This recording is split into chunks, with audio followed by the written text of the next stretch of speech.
It's time to get sexy, so watch Secular Sexuality Live Thursdays at 7 p.m. Central. Visit tiny.cc/YTSS and call into the show at 512-991-9242 or connect to the show online at tiny.cc/callsex.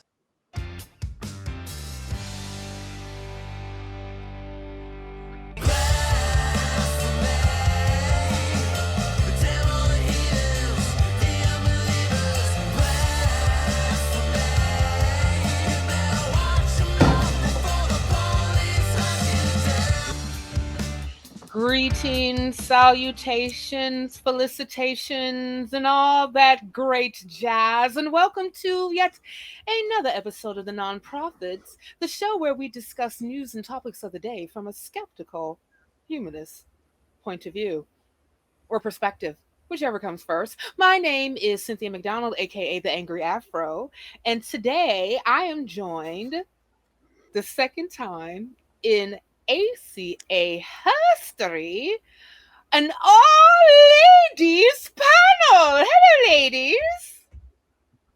Hey. Hello. Hello there. So far, starting from my far left, I have all the way from across the pond by the French Frogger legs, Cindy Plaza. How are you? Hi, I'm doing okay. How about you? I am doing well. Thank you for asking. And then from up north, a little bit west, with bangers and mash in hand, we have Phoebe Rose. How are you? Dying slowly from that introduction. Just dying slowly. Well, you know, just make sure you just keep life together until at the end of the show. We prefer not to have people croaking on camera. And then right here in the good old US of A, we got August. August, how you doing? I am fantastic. How are you? I am just doing swelly welly jelly. Yelly. I was looking for alliteration and also rhymes, and I hopelessly failed, but that's okay. Great to have you, August, and great to have all my panelists here. And before we actually get into our particular topics, I must say that this show is a product of the Atheist Community of Austin, a 501c3 nonprofit organization dedicated to the separation of religion and government and promoting positive atheism. And today we're going to be talking about some things. We're going to have a little shit Internet Apologists Say from our Reverend Movado all the way in Kansas City, who called his parishioners broke, busted, and disgusted. We're going to have a step in the right direction about gender dysphoria actually being covered by state law in Richmond, Virginia, of all places. Then we're going to move on to talk about a Qatar man who put homophobia on blast when it comes to FIFA. And then we're going to round up everything in the spine of Texas, talking about banning the Bible. And as with all of our shows, links to today's topics and the news we discuss are available in the description below. And a reminder that if you want to come to the show prepared, you can check out the Nonprofits Facebook fan page every Friday night for a list of the articles ahead of time. So let's go ahead and move into it, shall we, ladies? Absolutely. Thank you, August, for being the only person to chime in that we shall move on. I'm glad that somebody follows instructions. But we're going to have a little shit Internet Apologists Say. Shit Internet Apologists Say. And boy, they be saying some shit, guys. So we are in Kansas City, Missouri, talking about a reverend that went viral because he ended up calling his flock broke, busted, and disgusted, and his cheap sons and daughters because they failed to actually give him a Movado watch after he's been asking for this particular gift for over a year. But he's sorry, y'all. He's sorry. So this particular news story actually comes from NBC News. It was actually posted on August 17th, 2022. And we're just going to get into it. I'm just going to read a little bit from it. So from the article, as a summation, a Kansas City, Missouri pastor who said his congregation was broke, busted, and disgusted for not buying him a luxury watch he wanted has issued an apology after his remarks caused a stir on social media. Carlton Thunderberg. I wanted to say something else. The senior pastor at Church at the Well issued an apology video Tuesday for the inexcusable remarks he made on an August 7th sermon.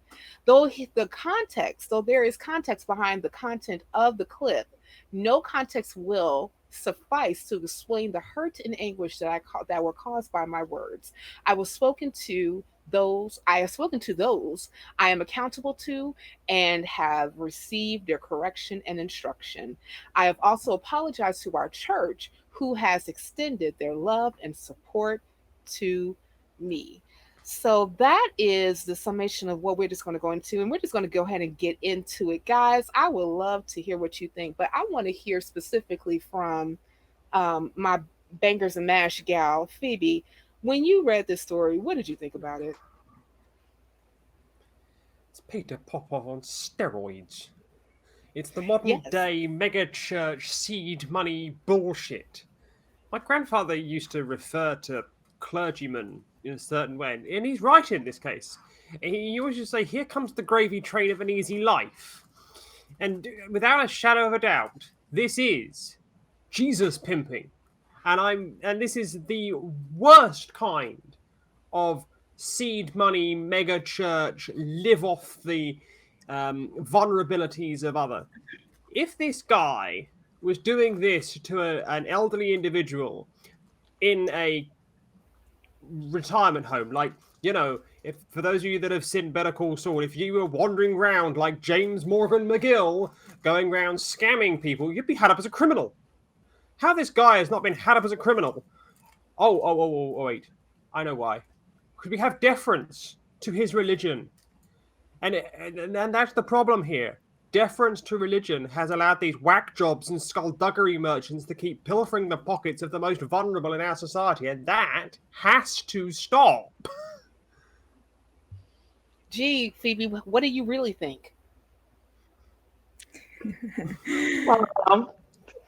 I really can't believe that prosperity pastors are even a thing. I mean, I never heard anything like this before I started looking into what happened around the world, and I'm having a hard time understanding the state of mind that a person has to be in to believe something like this, because as much as I understand indoctrination, social pressure, the lack of critical thinking, these specific situations just, it doesn't make sense. I mean, you can imagine people who are grieving and they're going to see a psychic to hear about their dead relative, and that's understandable because there's the power of grief. But here, what is the power that drives those people to stay there and to give their money? Doesn't make sense. And amening him on absolutely. And amening him on the video. But yeah, go ahead, August. So I agree with everyone. I think it is just so obvious that this is just complete greed. And if I remember correctly, isn't that one of the deadly sins? Yes, Might be it's one of getting the that seven wrong. deadly sins, because the seven deadly sins, you've also got lust and envy and vanity, which this guy clearly is doing. He's lusting after his Movado watch. Yeah, He's he envious checks of all the those who boxes. have it. His vanity is that he wants to go, hey. I don't think my Fitbit cuts it, but there you go. He wants to go, hey, with all his vanity. Yeah, and I think for some of these prosperity prophets or pastors, they will sometimes ask for things where people like us who aren't under their, what you could even say, mind control or indoctrination, we can blatantly see through this, but they'll ask for cars or even like private jets, and then they'll try to go around it by saying, oh, well, it helps me do my preaching and whatnot. This is a watch. There's no way he could switch this to be like, well, it's for my ministry, which I've seen plenty of these greedy pastors do. So I think that's just funny. But the sad part about it would be funny if there weren't people that would still forgive him and go back to his church. Because I think, Cynthia, if I heard correctly, he was saying that a lot of his community has showed support to him regardless of these comments. So that's the saddest part. He reminds me of Moonies. He reminds me quite a lot of Moonies. For those of you who don't know who Moonies are, the South Korean church of indoctrination.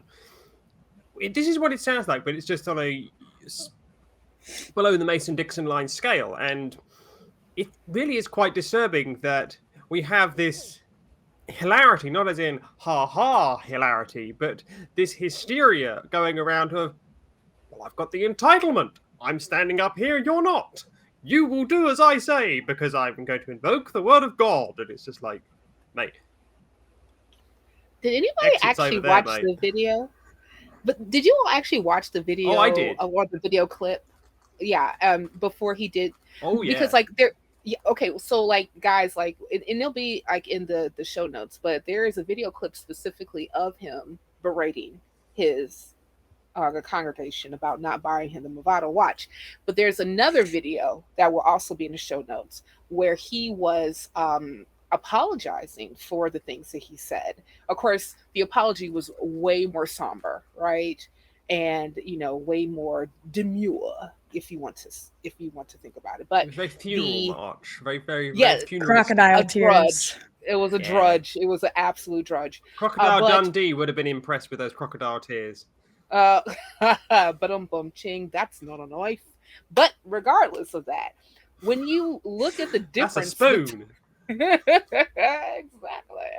But when you all look at I'm curious to know, like, for the ones who actually watched the video of him berating his congregation versus the video of him apologizing, like, what did you think? Cindy, did you get a chance to see both videos? Only one. Which one did you watch? The one where he was apologizing. Did you get sincerity vibes from it?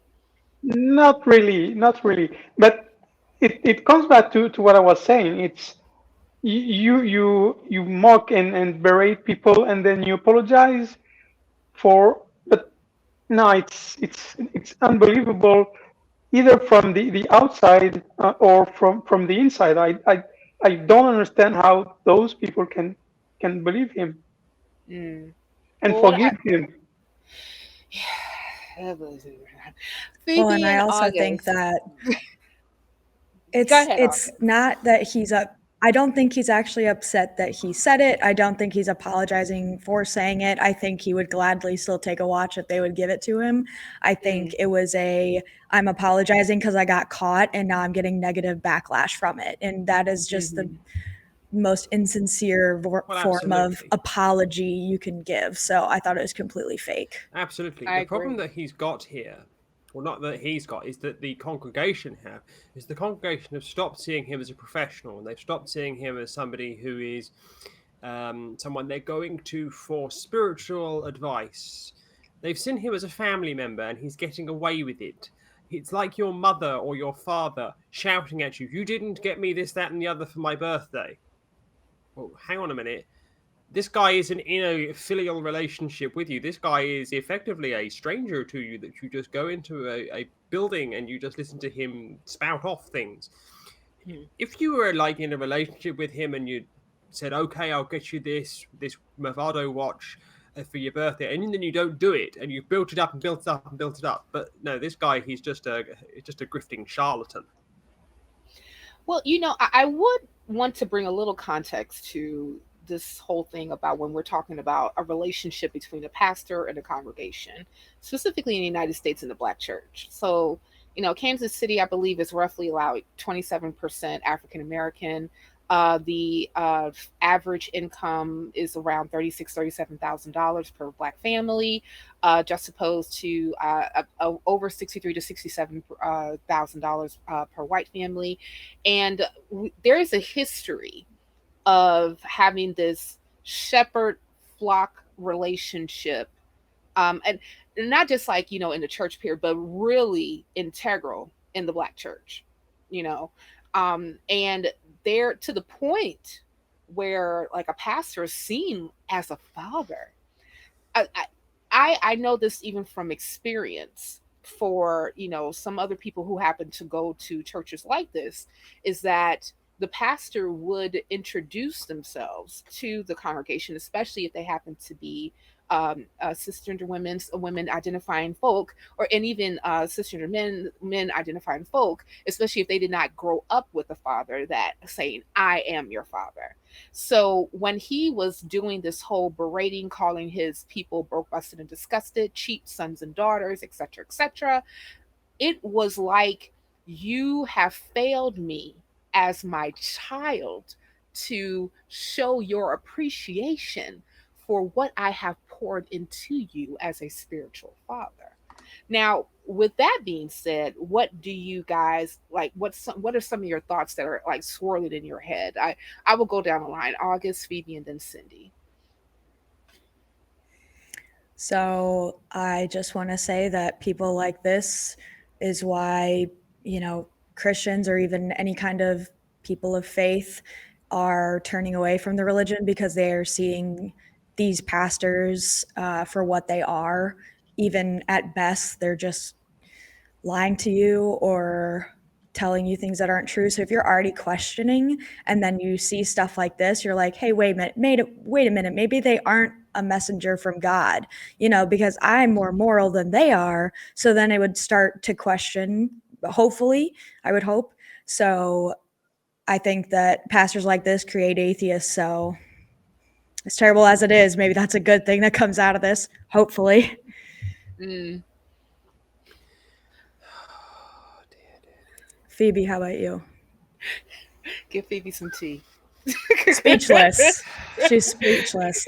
There is an intentionality with the filial titling which is used here: father, sisters, brothers, etc. And that is to create this phony filial relationship that can be abused, because if you've already got a filial relationship set up by society, why not hijack it for your own ends? You too can get yourself some grift going. And it's just like, hang on a minute. You really are just a disgusting human being that is just living life large off of the hard work of other people. I don't mean to cast aspersions on this guy, but I doubt this guy has done a full day's work in his entire life and has just drifted through life, bouncing like Flotsam and Jetsam does, going from place to place, collecting more and more things, and never actually landing anywhere fast enough so that he can then be told, "Excuse me, what the heck are you doing? Get on your bike." And it's this kind of grifting nonsense and Machiavellian charlatanistic narcissism that allows people like this to flourish. And we've seen it with mega churches gone mad on steroids. And now we're seeing it in the most egregious way, where people are being told, "Hey, my watch, need that now, or else you're failing me, your father." It's like, hang on a minute, mate. You are a horrible human being. And as August said, he got caught. He doesn't give a flying monkeys about the actual depth of this. He got caught, and that's it. Before Cindy, you chime in, I just like to shout out Phoebe for using the term filio, narcissism, Machiavellian, and flying monkeys in the same statement. That has to be a record. I just want to point that out. Rolled right off the tongue. Just like mwah. Just mwah. Okay. And Cindy, what are you with my context to content? What are your thoughts? There's swirling around. August pointed out the idea about morality, and I think uh, this is evidence why we need to promote secular humanism so much, because we see the difference between vertical and horizontal morality. This is a case of vertical morality where, because the person is on top, then they are trusted and loved and accepted and forgiven by default because they are on top. Uh, and that's a recipe for this kind of situations. We need horizontal morality, meaning secular humanism. I agree. And the thing about it is, when I even think about it, and by the way, I agree with all of you 100% of your thoughts and your commentary concerning this whole subject matter with Reverend Movado, you know, that you're using this, yes, with the Fitbit, you're using your position to abuse it in order for you to get gifts, for you to be enriched. And unfortunately, this is a action, a behavior that you would see in a bunch of different churches throughout the world, that especially um, leaning towards the prosperity doctrine, right? Prosperity doctrine, rather.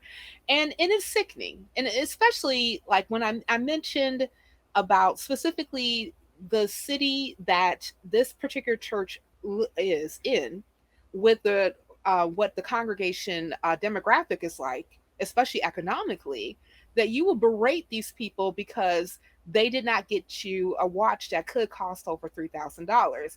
Uh, Granted, it's not a Rolex, but Movados are not a drop in the bucket either. I mean, like, half the time, especially if you are a family that is living off of $36,000 a year, just keep that in mind. That's like an average family of four. The things that you're thinking about is keeping a roof over your head and also feeding your family and making sure that you can go back and forth to work at your job where you are making $36,000 a year, okay? Which is absolutely nothing, especially with inflation the way that it is now. And as a pastor, as a man of God that you would call yourself, I would think that you would be way more compassionate to the people that you actually call your flock, your parishioners, your children. But you weren't. You were a horrible piece of shit. And fuck you, Reverend Movato, for actually denigrating your congregation just because they didn't go to Sam's Club to get you a fucking watch. That's my take on it. It's predatory. It's so Very, predatory. very, extremely predatory. And I look forward to the day where this is not a thing. I hope, like Cindy was talking about, that we will have more people actually garner to critical thinking and also to humanism, and realize that people should not be treated this way. But I mean, shit, the damn God that these churches are patterned off of is sadistic, narcissistic, jealous uh, murderer, who most of the time, between him and his people who he even says that are chosen, often display a narcissistic, demagoguery, abusive behavior, and has done so all throughout the Bible. So yeah, fuck him too. Okay, guys. Well, we're going to go ahead and move on from Reverend Movado. But before we do that, I just want to first say thank you to our veteran and new viewers for getting us over 11,000 subscribers. Oh my goodness, you guys rock. So, for the ones who are watching us for the first time, or you've been watching us and you haven't subscribed yet, you need to get on that, because obviously over 11,000 people thought that it was a good idea to subscribe to nonprofits. And so all the rest of you who are in the background, like floating around, like, I don't know if I should subscribe. Like, get on that. Like right now. And once you subscribe, hit the like button and also ring that bell so that you will always get a new notification when the Nonprofits episode premieres every Sunday at 3 p.m. Central, or when we put up other content on our channel. Then what you should do is share the link to our channel with your friends, family members, co-workers, the neighbor guy you like, the neighbor guy you don't like, anybody and everybody, and then so and that's so. And let's get the word out about us bringing you a good show full of great content from a skeptical, humanist point of view. And also so we can help the fundraisers that go 100% to the atheist community of Austin. The atheist community of Austin, so that they can continuously push the separation of religion and government, because if we didn't need it before, God damn it, we need it now. And also, are you aware that the atheist community of Austin has another YouTube channel? Well, you should be. So make sure you check out the Atheist Experience Network, a channel where you can find all ACA shows in podcast form. So subscribe at tiny.cc/AEN podcast to listen to the episodes of the flagship show of the ACA, the Nonprofits, the Atheist Experience, Sexuality, Talk Heathen, Truth Wanted, and some of our other shows that we still have in the archives. So you don't miss a single episode, and you don't have to look at my angry fro. Because if you listen to it in podcast form, you don't have to see the angry flow and it's going like this, like that, because I'm angry, okay? So with all that, those are your instructions, so get to it. So let's go ahead and move on, guys, to our second particular segment. And I believe, Cindy, this is you. Oh, but before we do that, me. Let's step in the right direction. Take it away, Cindy. It wasn't me. I think it was August who was. Oh my God. Okay. Yeah, put me on blast. August, this is all you. Take us away. It's wrong on my nose. Alrighty, thank you for that introduction. That lovely introduction. No worries. So our second segment comes from AP News. It discusses how a Fourth Circuit Court of Appeals in the United States ruled that gender dysphoria, which is commonly associated with transgender and gender nonconforming people, is covered by the disability law. This could allow for challenges against restricting gender-affirming care for people.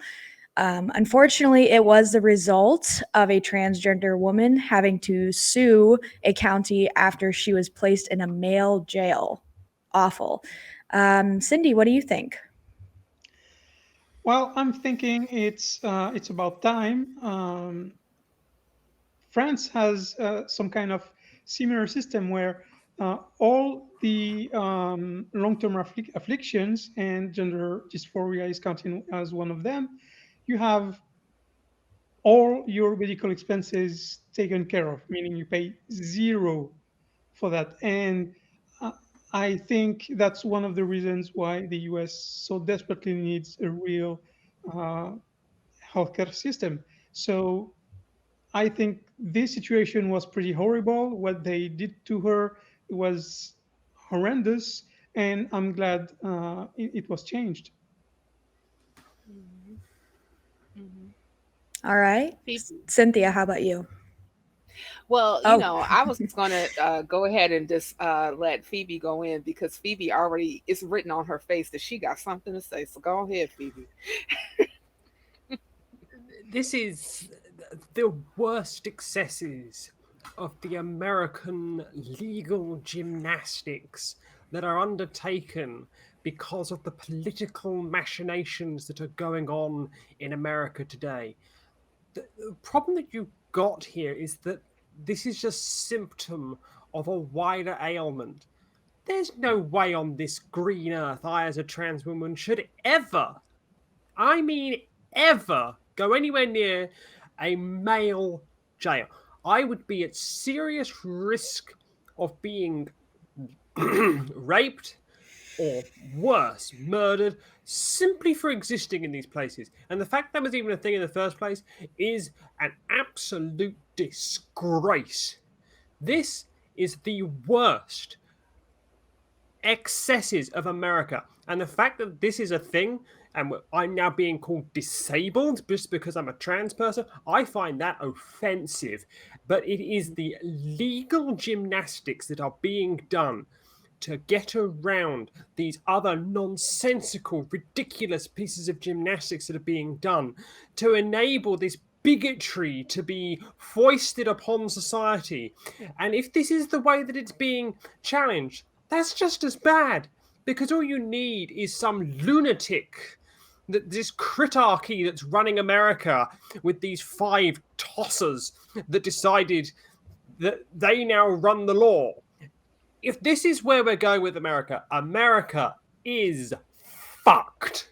Genuinely fucked. Arguably, it already kind of was, and I feel like a lot of us already think it is. I can't speak for anyone else, but I definitely think we were fucked way before this. But it's actually fucked her, if you want to preface it. But I just want to hip you guys to the lovely thing that's called the American healthcare system, that I happen to be bombarded with every day of my life because it's kind of my job.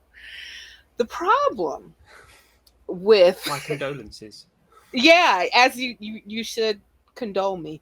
The problem with things like this is when we're talking specifically about how certain conditions are treated in the American healthcare system. Unfortunately, a lot of those things are state regulated. So, we have our federal government that has our constitutional laws that says things, and then we have state constitutions that fill in the blanks for whatever the federal constitution does not say or regulate. So we have this lovely thing called the 10th Amendment, which basically, paraphrasing, says that, federal government will basically bow to whatever the state says if we don't necessarily have a law on the books on the federal level concerning it. So since we don't have a standard of care when it comes to treating gender dysphoria, then the states come up with their own particular ways of how they are actually treating gender dysphoria or whatever type of issue that one may have, health wise or whatever, that's not under that particular enumerated powers. Thank you. So with this being said, I know, like in Illinois where I live, we have a fairly standard of care where we do treat gender dysphoria, but unfortunately it's under that particular guise of it being a disability. But the crazy thing about it is that gender dysphoria was actually first considered a behavioral health issue in our DSM. But it was taken out, I want to say, in the 1970s, 1980s, when being gay was also considered not a behavioral health issue. Yes. So, with this, here.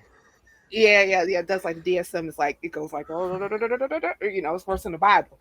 But so with this being, Bible, at least they use small print. At least they use small print in the Bible. Right, but this is how you read the DSM. What that say? Okay, very good. Okay, I guess this is what you got. Right.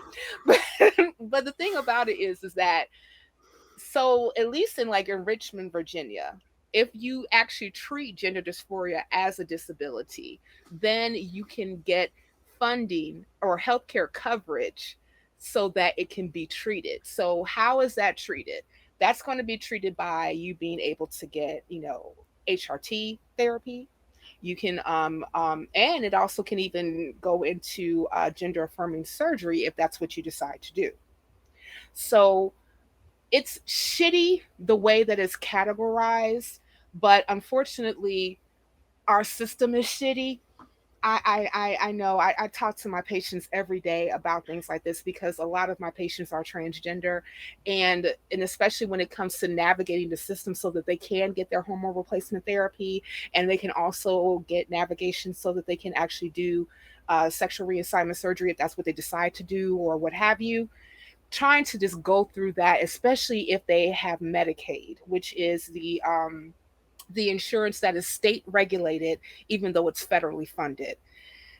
Depending on what state you are in, it varies, and it really fucked up. It's very very much so fucked up, and this is why we do need universal health care at the federal level. But I understand that all of you across the pond and who are more civilized than us got that particular sentiment. Unfortunately, we don't.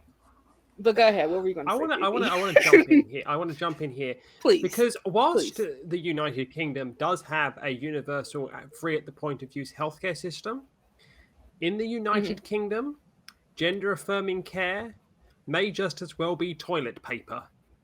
There are waiting lists in the UK over 7 years for a first appointment at a gender identity clinic. The United Kingdom is systemically transphobic in its healthcare provision of trans people.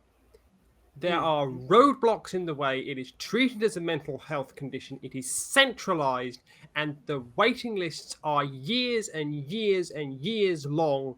And there are doctors who will obstruct the writing of prescriptions, and there are doctors who will obstruct the referrals for surgery. And whilst I may not pay a penny, there is a reason that I paid out of pocket to go and do my transition. And that was because I wasn't prepared to be a 50-year-old when I was starting my transition in my 20s by the time I finished it. So whilst universal healthcare may be this great panacea, you have to make sure that the people running it are not self-absorbed, narcissistic, right-wing bigots. Wait, hold on. Have you listened to any of our congressional members in the United States lately? Have you? Just saying. We got a problem here. Well, you've got some people who are on the left. You have some people who are on the right. And yes, I'm not quite sure how the French do it, but how do they do it? Hey, go ahead, Cindy. How did the French do it?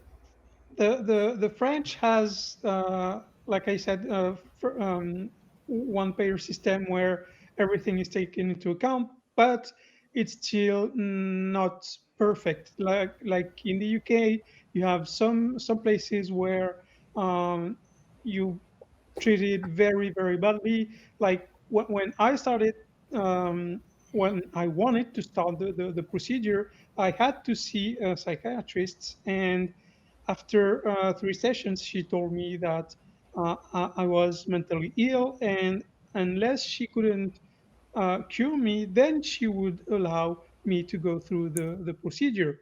And so I had to go see another one. But in Belgium, Belgium is completely different. Belgium is the paradise for trans people. There's the greatest team in Europe and maybe second in the world.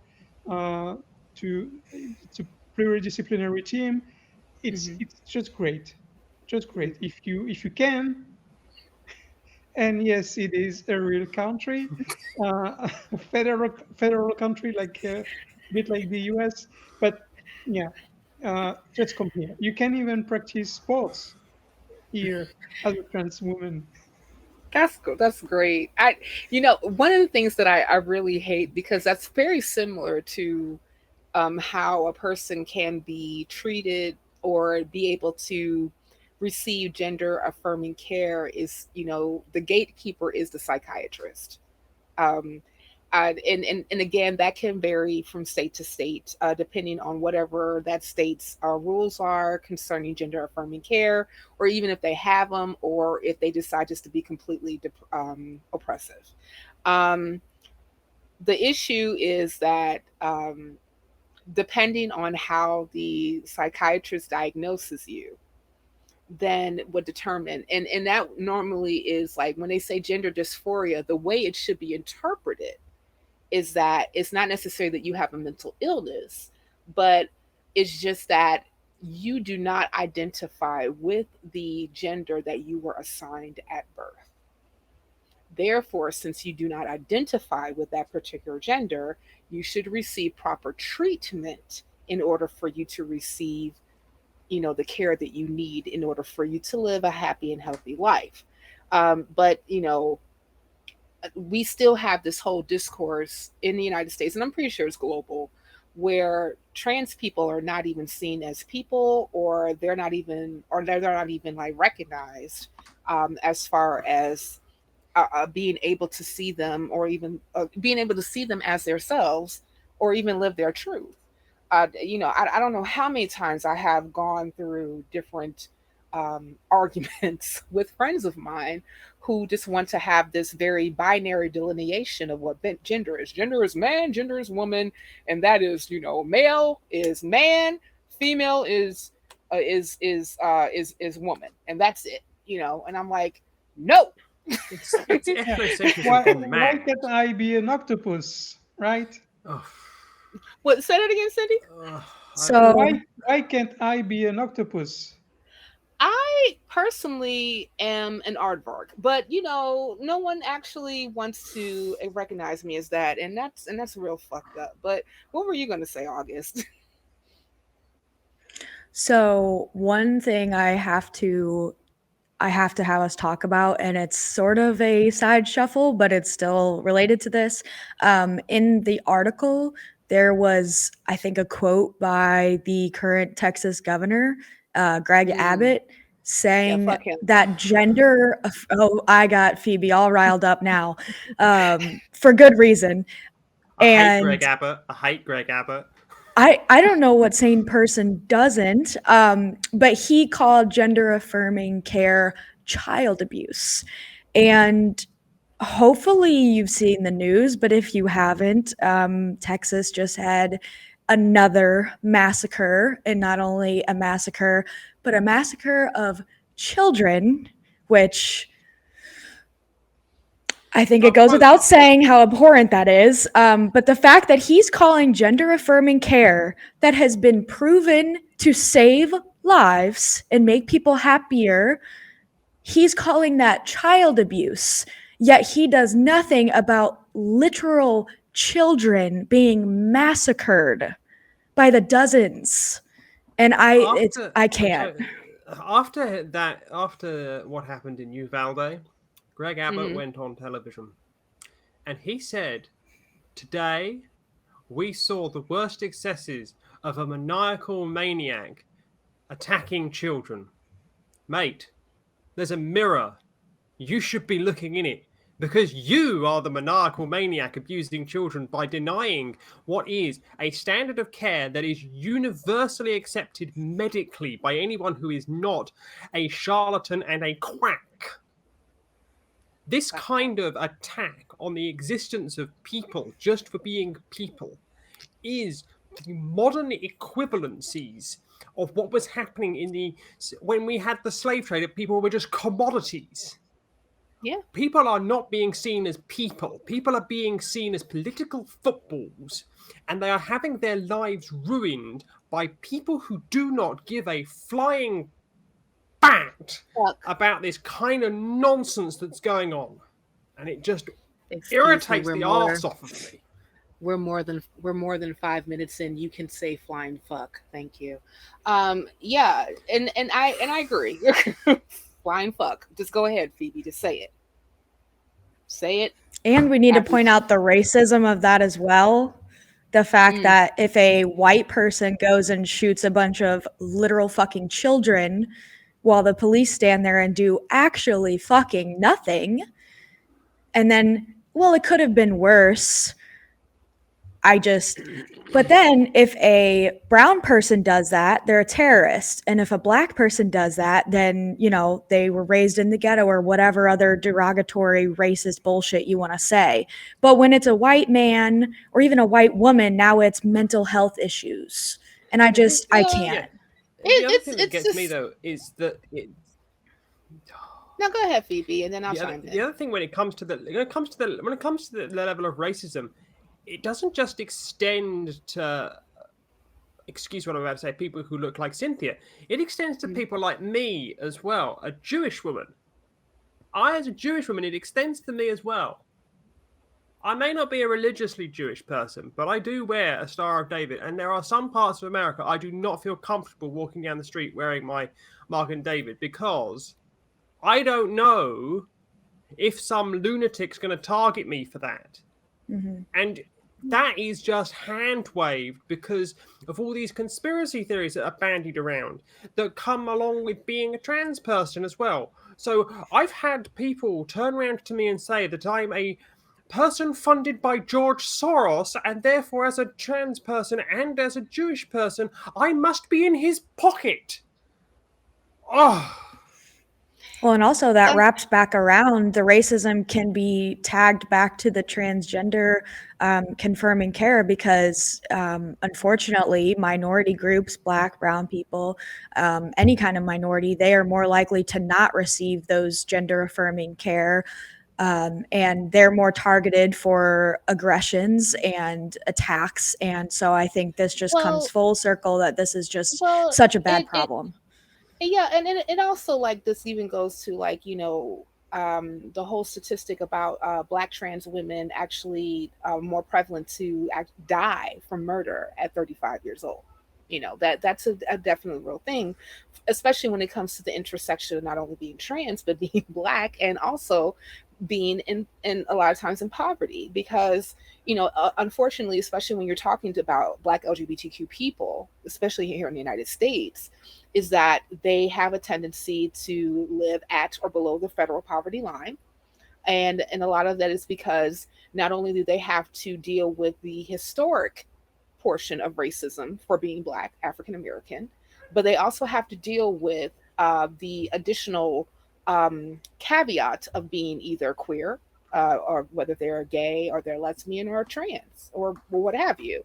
And the reason being is because we still have a whole issue concerning, you know, how we look and view people, and whether we even want to deem them as human, you know, just because they may not look at themselves the same way that you think that they should look at themselves. Okay.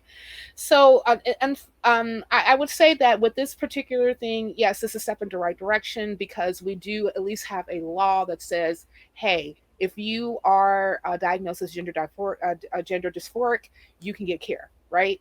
But I think that it is quite known that we have a long way to go, especially here in the United States, when it comes to what gender affirming care looks like. So I'm going to go ahead and just throw it to my panelists as far as like just giving our final thoughts, and then we're going to move on over. So let's start with Cindy, then Phoebe, and then August. Why it was me? No. On one hand, I am happy that trans people will receive the care they need in that state. Now, on the other hand, I really don't like the way it happened, because we've been trying to demedicalize the entire process for decades now, and this is the only way we can get around. That's not the solution. I hear you. Phoebe? In short, America is doomed. It's fucked. The sausage has spilled out of the casing and is now lying on the ground for everyone to see. And it's disgusting. I wish that I really got an inward thought of what you were really thinking, Phoebe. But August.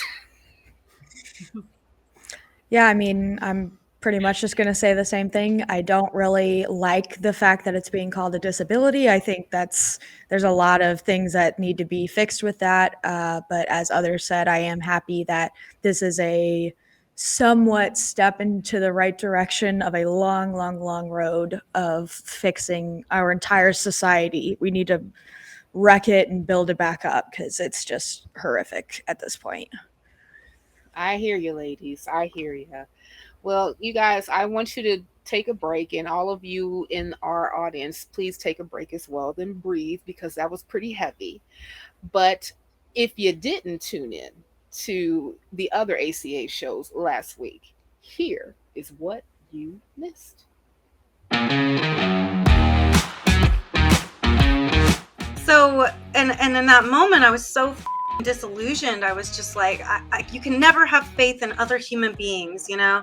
You're born alone, you die alone. I hear it. Oh, yeah. I had a breakup in my 20s. I understand what that feels like. So in order to pass your exams, you have to study Quran anyway and memorize parts of it, regardless of your own personal faith. So no such thing as a separation of religion and government in Egypt, hey? Hey, did you hear Pope Francis? He said affirming things about the queer community. My thoughts are just, well, congratulations. Like thanks for finally getting there. You could convert tens of thousands of people right now. Ask God, your intelligent designer God to give you the magic words to convince us that God exists. And you'll get straight tickets, 72 virgins. You're ready to go. Give it. What do you got? That's not love. That's manipulation. It's fear-mongering. It's vile. It's disgusting. And the book that you're pointing to advocates for slavery, genocide, misogyny, all of these things. And you come up, well, it's just love. It's just context. Go yourself. Bastards. These people, I tried to be as supportive as I could for them. And now Johnny and Ben, who hosted Talk Heathen earlier today. So if you haven't seen it, I was going to say go watch it. We were being kind. And these guys, they just walked in with pizza and eye patches. You know what? You too.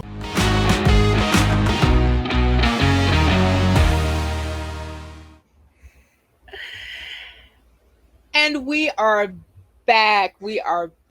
And guys, you know what? It's been a long 2 years or so since we've been actually able to congregate together. But based on the updates from the CDC and other scientific organizations, we are going to be able to ease back into doing live shows from the Free Thought Library. Both Talk Heathen and The Atheist Experience will be broadcasted at their normal times, 1 p.m. and Central and 4 p.m.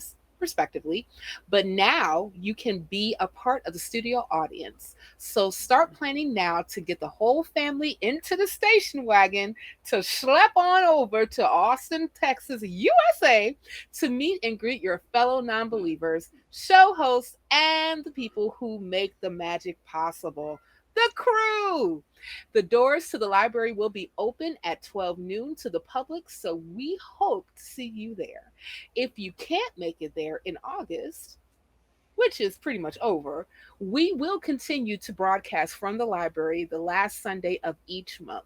So keep watching this show and our website, atheist-community.org, for news and information as we expand our in-studio offerings in the near future. And with that being said, let's go ahead and move on to our next segment, segment 3. I believe this is Phoebe, all you, with a wardrobe change. Let's go.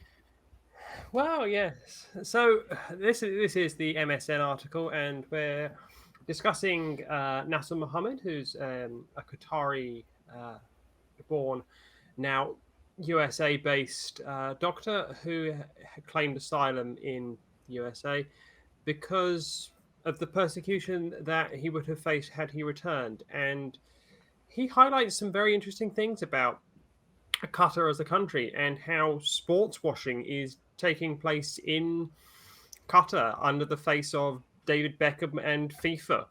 And he raises that you need to be careful if you're going to watch the FIFA World Cup in Qatar as somebody who doesn't understand that country, because it's pretty damn scary. He describes things like, well, secret police in chat rooms, floggings of people in public, jail time. And it's really quite scary that the Association Football World Cup is going to be hosted there. And this is just a long line of sports washing that's been happening. And for those of you who don't know about the wonderful world of association football, when FIFA awarded this, they were probably the most corrupt organization on the planet. So, yeah. After the Catholic Church, you mean? Oh, no, they were far worse. You sure? News to I mean, the former head of FIFA was carted out of a hotel and hauled before a Swiss court on corruption charges because he was taking brown envelopes under a door.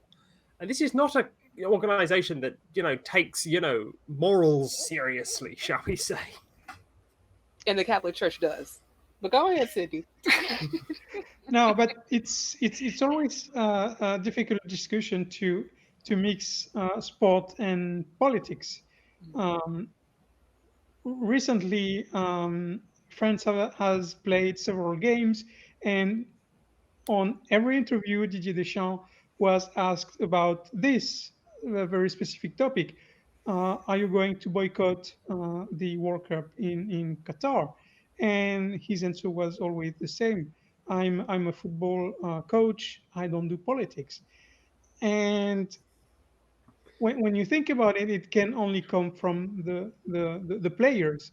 But yeah, what whitewashing or sport washing in this case is very, very strong in Qatar. They've been doing this in many sports, like in handball, like they bought and they own Paris Saint-Germain, the club of the French capital. Yeah, there's been a lot of death in building those stadiums over there, those overheated and AC now stadiums. It's an ecological disaster. It's a political disaster. It's a human rights disaster. This should never have happened. Never. Yeah, I do want to jump in and say that I think that this gentleman is extremely courageous for coming out and speaking his truth. And I'm glad he now lives in a place where we are not good on LGBTQIA plus issues in the United States by any stretch of the imagination, as we've seen currently in this episode alone. But the fact that he could face lashings or imprisonment in his native country is just terrible. And I think it's important to look at the perspective of the fact that we're not great, but I mean, lashings and imprisonment is another thing. So yeah, the fact that he lost so much to do this and the fact that he will give so much courage and strength to those who are like him and definitely need it, I think that is amazing. Yeah, shout out to Dr. Nasser Muhammad. Quite brave to be able to speak your truth and also stand up for LGBTQIA plus people, and being so brave to actually call out wrong when it's happening. I am flabbergasted that FIFA would continue even after the corruption issues, like Phoebe was alluding to, that they would still push these games. I believe that it was awarded that they were going to do the World Cup in Russia, specifically, who has a history of issues with the LGBTQ community. And then Qatar in 2015 after massive protests. And so they held the Russia hosted in 2018, I want to say. And then they still wanted to push it in Qatar without really, even though that they were saying that, oh, we support this community. But I don't understand how you can say that without, throwing up per se. I know that's like a pretty, vivid visual. Sorry, just jump in there. They don't care. Go ahead. Sepp Blatter, who used to run FIFA, used to be the president of FIFA. He said the way how you can encourage more viewers to watch women's football is have the women wear tighter shorts because the female players are pretty. He also went onto the record and then said, gay fans who go to Qatar don't have sex. Those were his exact words. Don't have sex in Qatar. Two fans going there. This is a man who's so out of touch. Well, I was going to say, to a caveat to the previous segment, remember Greg Abbott said after they criminalized abortion that when people were asking him about, well, what about happens if like someone gets raped? He said, oh, rape won't happen here. It just won't. Yeah, that's what he said. That just shows you how out of touch. Oh no, I completely believe you. Nothing shocks me anymore, but just fuck Greg Abbott. Jesus Christ. Fuck guys, this is patriarchy at its best. Let's keep it 100 right now, okay? This is patriarchy at its best when you see it at the behest of these particular organizations and with the intersection of capitalism, because FIFA is like, oh, whether we're going to watch and we're going to continue to go ahead and push these particular games because we're trying to make money, right? Advertising, people watching, pay-per-view, et cetera, et cetera, et cetera. And but it's not capitalism, though. It's just outright corruption. It's just outright corruption. It's not capitalism. It's just 100% corruption.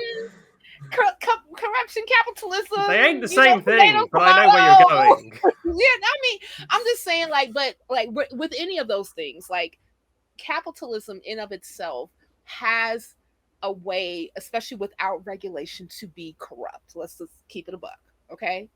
And in this particular case, even though you have an outcry from people who are into football, I'm saying this for the people across the pond and everywhere but the United States. I know y'all call it football, we call it soccer. Go figure.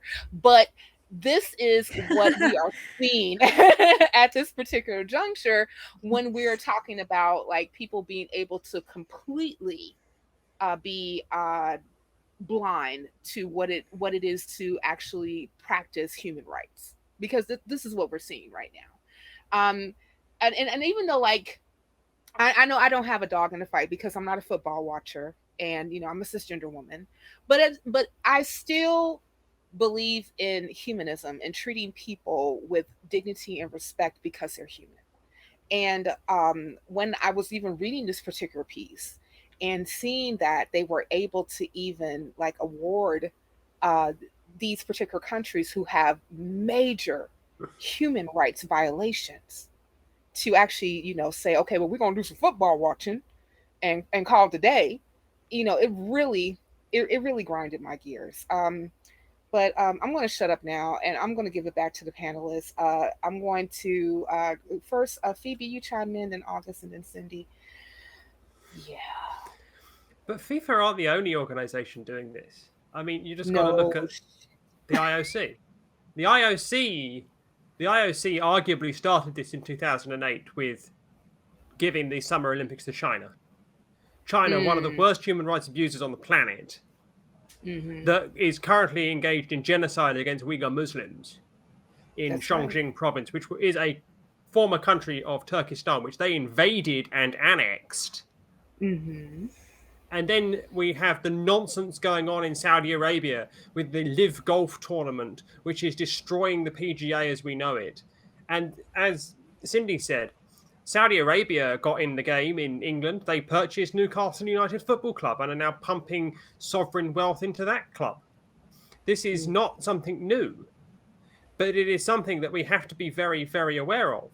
I mean, last weekend, I was watching Anthony Joshua versus Alexander Usyk in Saudi Arabia on my television because I'm a boxing fan.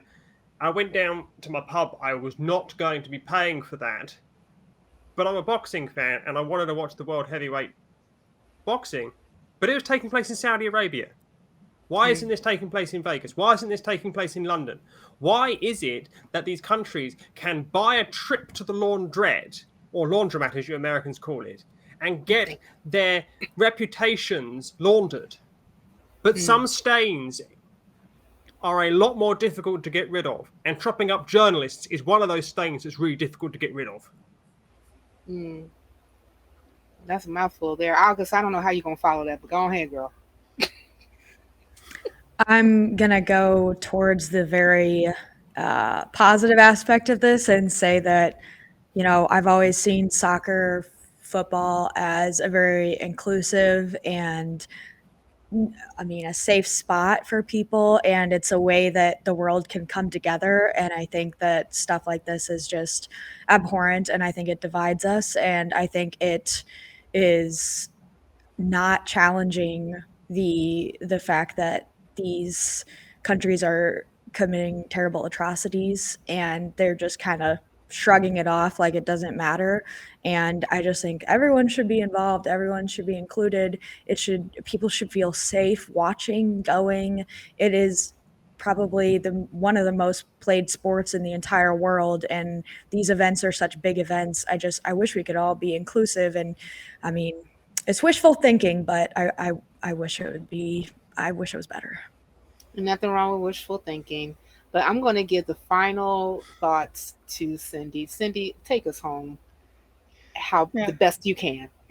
Yeah, it's going to be very interesting to see how Qatar responds to this event, because on one hand, there's the possibility that the local LGBTQ groups try to organize themselves to voice their opinions during this event. So maybe there's going to be a very, very strong repressive movement.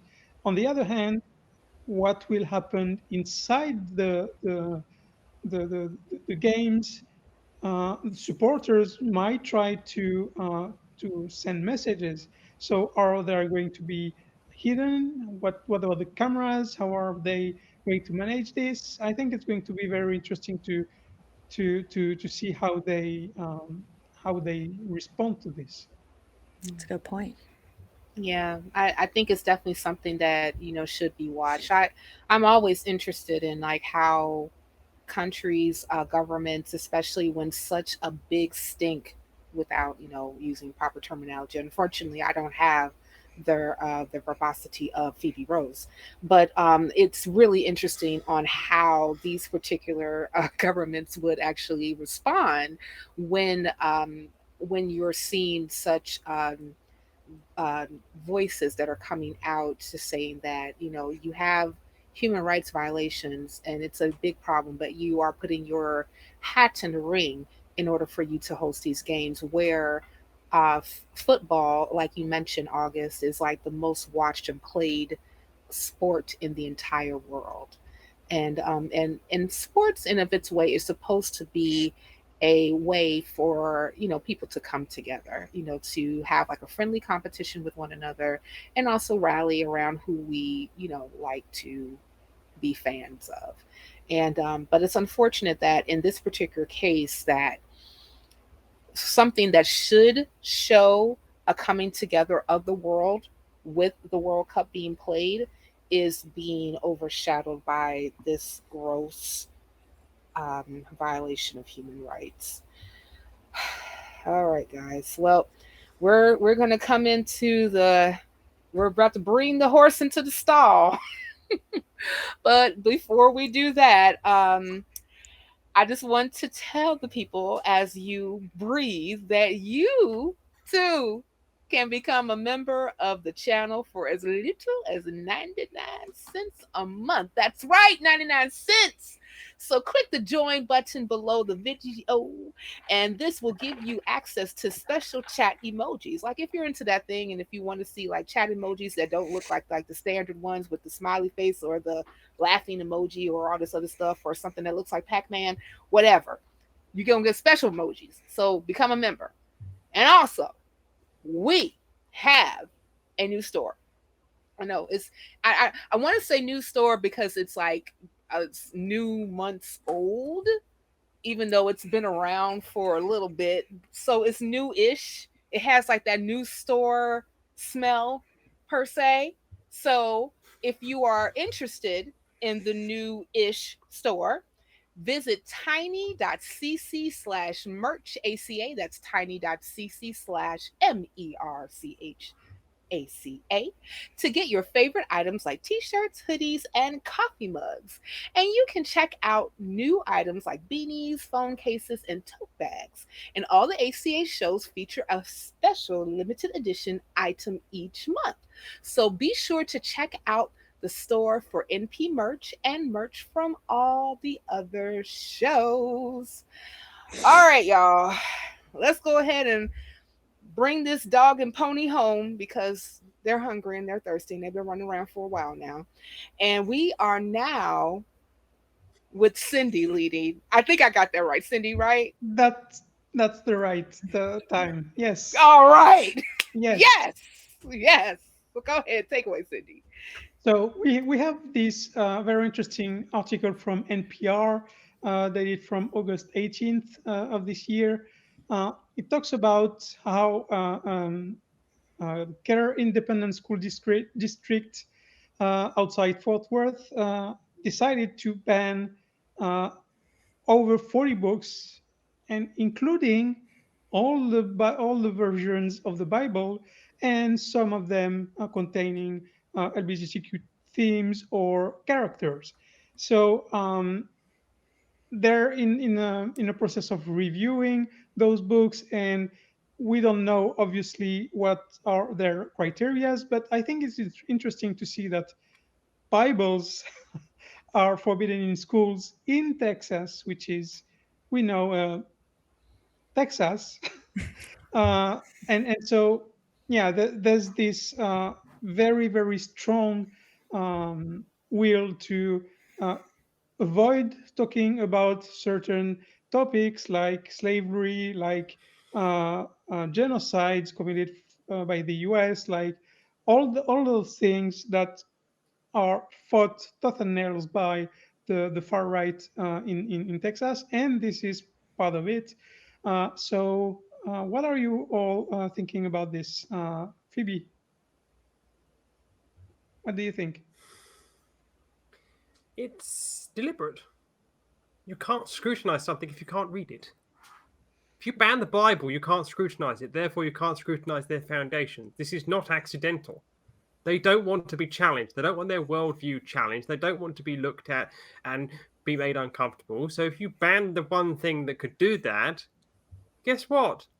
You're unchallengeable. The TV show The Handmaid's Tale, the book The Handmaid's Tale, has a section in it where women cannot read full stop, so therefore they can't even read the Bible, so therefore they can't challenge the system. Well, they've gone a step further here, and now no children, male, female, non-binary, etc., they can't read it at all. So they can't challenge it. So they lose that element of being able to criticize, and you lose that element of critical thinking. This is not an accident. This irony is unlost on me, and it is completely deliberate, so that they don't get any challenge on what they're doing. Well, yeah, I didn't see that way. Just one. Go ahead, Cindy. I thought it was one brand of Christianity complaining about other branches by trying to have their versions of the Bible removed, and vice versa, and all of this ending in all versions being removed. Go ahead, Cynthia. Well, okay. I just want to bring some context to this, guys. We did a show some time ago about an activist named Chaz Stevens out of Florida. And he was actively pushing for a Bible ban since Florida districts were, banning books left and right, because they were too goddamn woke. Okay.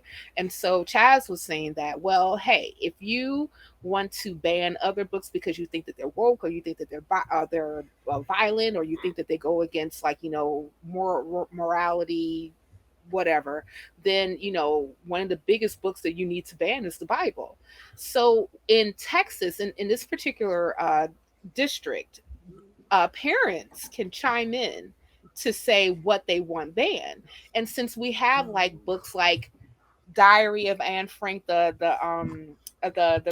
graphic novel, I believe that's actually, the graphic novel was banned. The Bluest Eye by Toni Morrison, and even though Toni Morrison reading was always very an issue for me, but symbolism, she loves symbols. But regardless of that, because that book was considered too woke, then that had to be banned, and so on and so forth.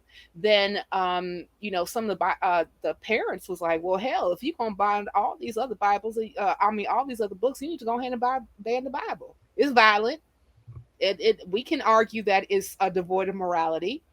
We can We can also say that it does have like problematic views when it comes to especially othering people. It's misogynistic. It promotes slavery. It others women, and debases them as property. So why are we allowing children to read that in the libraries and the school curriculum? But so that's kind of how this whole thing came about. But August, I would like for you to go ahead and give your a dime and a nickel. That Yeah, means chime in. absolutely. So Go ahead. all right, definitely will. So I think something that really needs to be brought up here is that as skeptics, we want to be promoting skepticism, and we want to be raising a new generation on the idea of skepticism, critical thinking, etc. So I think instead of banning these books that have certain topics that maybe parents or administrators may not approve of, I think we should be teaching them how to think and not what to think. So we can kind of show them these texts and be like, this is why this is problematic. Here's, what do you think about it? All that stuff. So I don't agree with banning it. I think there is a line somewhere because there are certain books, topics that are just not age appropriate. I think going into the graphic details of the Holocaust and American slavery and everything, I think that can be problematic for very young people.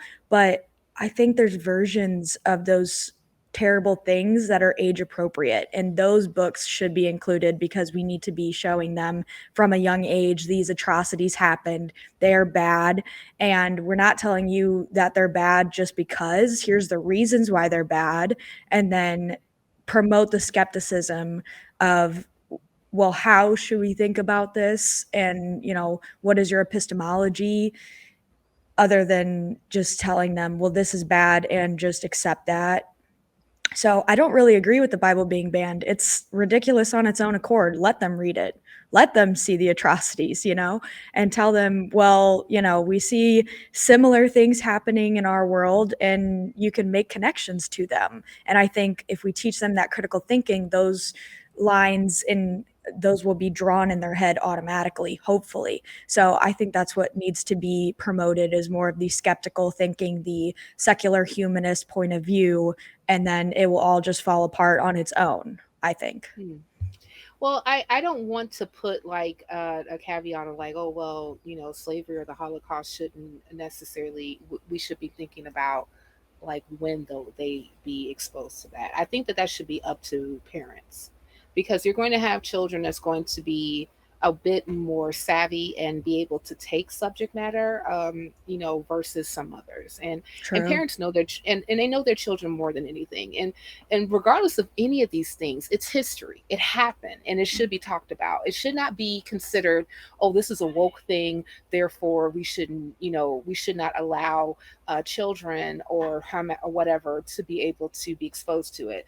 I love something that a friend of mine did, and then I'm going to give it over to Phoebe and Cindy so that they can give their last thoughts.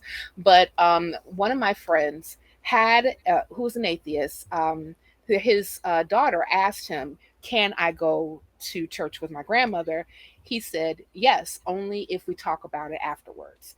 And the conversation between the both of them was basically his daughter actually imploring her critical thinking when it came to the stories that she heard. So this is all about, if the parents had a say about what the children can get out of that library, and then if they talk about it so that they can get a better understanding of what they're reading, that's the way it should be. I don't really believe in banning books. But Cindy, I like for you to give your thoughts, and then Phoebe. Yeah, I totally disagree with what you just said. I don't think parents should have a say in what is taught to their children. That should be decided by the state, because, and in this case, I mean the federal state, not the local states. I should.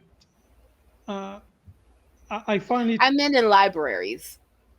Like have Okay. the actual content available to them, and between the parent and the kid, they can determine what they're going to be able to check out. Okay. I'm just saying, just have it available. Yeah. But Okay. that's what I meant. Yeah, because I don't understand why education is decentralized in the US. That shouldn't even be a thing. It should be decided at the highest possible level and applied to every state evenly. But yeah, what I noted in this trend that we've been seeing since Trump was elected, this idea that schools are indoctrinating children into woke ideology. It's funny because the way they push this is very, very, very similar to the BITE model. You have the I and the E, which is information and emotional uh, capability, emotional mastering. I don't remember the exact word, Don't worry but about it. yes, yeah, emotional We control. got Yeah, you. you have half of the four letters already at play by the far right, and it's not a stretch when people say it's a fascism movement. You have these here already. Fascism is control of information and emotional control. Yeah, Phoebe. I'm waiting for somebody to chime in and say we should ban the book Fahrenheit 451 by Ray I was Bradbury. just about to bring that up. Did we not read that book? Because That was assigned reading for me. Books, for goodness sakes. But what I will say Yeah. to conclude this is that these school boards, they're elected.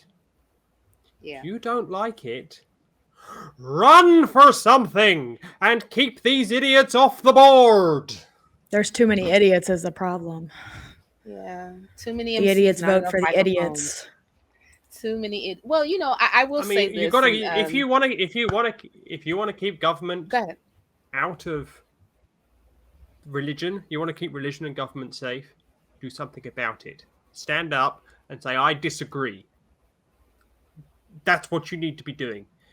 It's great the four of us are shouting about this, but if you're out there watching and you're going, I hate this, and you are in somewhere in America or in another country, and you see this happening, stand up and say, Oi! What the bloody hell are you playing at? Now sod off. I also think it's important, though, to say that only if you are able to do so, don't put yourself in danger. It's a very good sentiment for probably most people, but keep yourself safe if that's not a good thing for you to do. If you're in an ultra conservative area, please don't just go screaming. Anyway, sorry about that, Cynthia. Go ahead. No, I was just going to say those are both nightjar moments. Like if you want to go, oi, somewhere, I'm all about that. And but please, people, depending on where you are, please, please, please keep yourself safe. And with that being said, we have come to the end. But before we go, I just want to implore everybody to please join our fan social media outlets. You can find most of the nonprofits host on the Atheist Community of Discord by going to tiny.cc/ACD Discord and on Facebook at tiny.cc/FBNP. And if you would like to support the show, you can do so by becoming a patron at tiny.cc/PatreonNP. And if you find yourself already shopping at Amazon, support the Atheist Community of Austin by shopping at smile.amazon.com and selecting the Atheist Community of Austin as the beneficiary. Be sure to use that link to help out the ACA, and we really do appreciate it. And folks, we value your feedback. So if you are watching us now and you want to tell Phoebe not to say oi, or if you want to tell me that I should not have an angry afro, or if you want to tell Cindy that, you know, hey, Belgium is not the greatest country in the world, or tell August whatever, then country. You need to tell us. You need to tell us or whatever, okay? And you can do it by chiming in to the comments below, or you can email us at nonprofits@atheist-community.org. And also visit the Atheist Community of Austin's official website at atheist-community.org on the latest of what's happening. And feel free to contact the ACA at TV at atheist-community.org.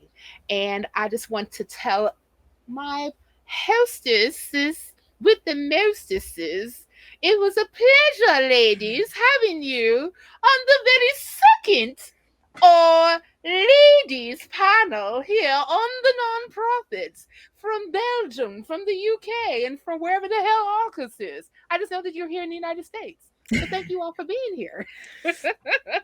I didn't ask that question before we got Thank you for having us. So thank you. So do you become September tomorrow? Yes.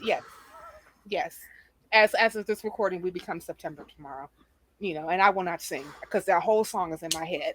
But with that being said, happy September to everybody. Thank you for tuning in. And oi! We'll see you next time. Peace.